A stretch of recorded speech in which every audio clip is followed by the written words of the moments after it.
তাবারাকাল্লাযী বিয়াদিহিল মুলক ওয়া হুয়া আলা কুল্লি শাইইন কাদির।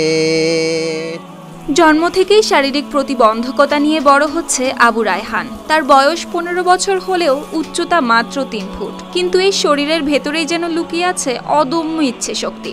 আর এই বয়সেই পুরো কোরআন মুখস্থ করে সে তাক লাগিয়েছে এলাকায়, যেন প্রমাণ করেছে শারীরিক সীমাবদ্ধতা নয়, ইচ্ছেই মানুষের আসল শক্তি।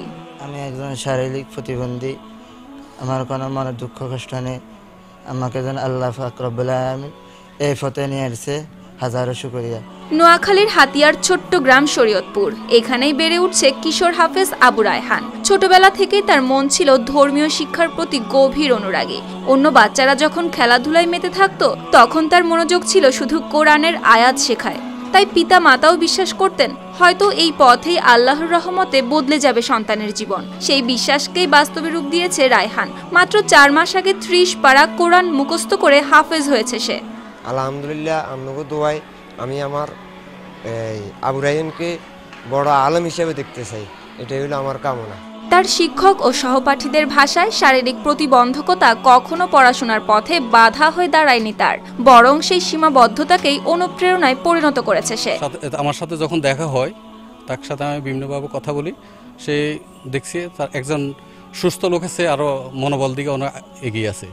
টানা তৃতীয়বার অর্জন করেছে দেশের সেরা সুপার ব্র্যান্ড স্বীকৃতি বসুন্ধরা টিস্যু।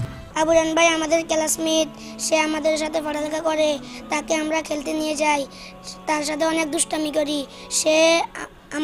সে কোনো মনে কষ্ট নেয় না। এমনকি মেধাবী প্রতিবন্ধী শিক্ষার্থীদের জন্য যদি আরও সুযোগ তৈরি হয়, তারাও সমাজে বড় অবদান রাখতে পারবে বলে মনে করেন রায়হানের শিক্ষকেরা। যদিও সে শারীরিক প্রতিবন্ধী হয়, কিন্তু মেধার দিক দিয়ে খুবই প্রখর।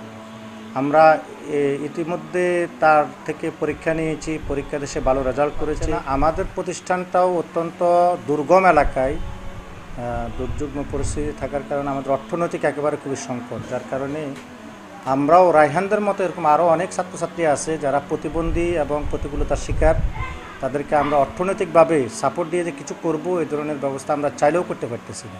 গ্রামের মানুষও এখন গর্ব করে বলেন, রায়হান শুধু একজন কিশোর হাফেজ নয়, বরং পুরো সমাজের জন্য এক অনুপ্রেরণার দৃষ্টান্ত।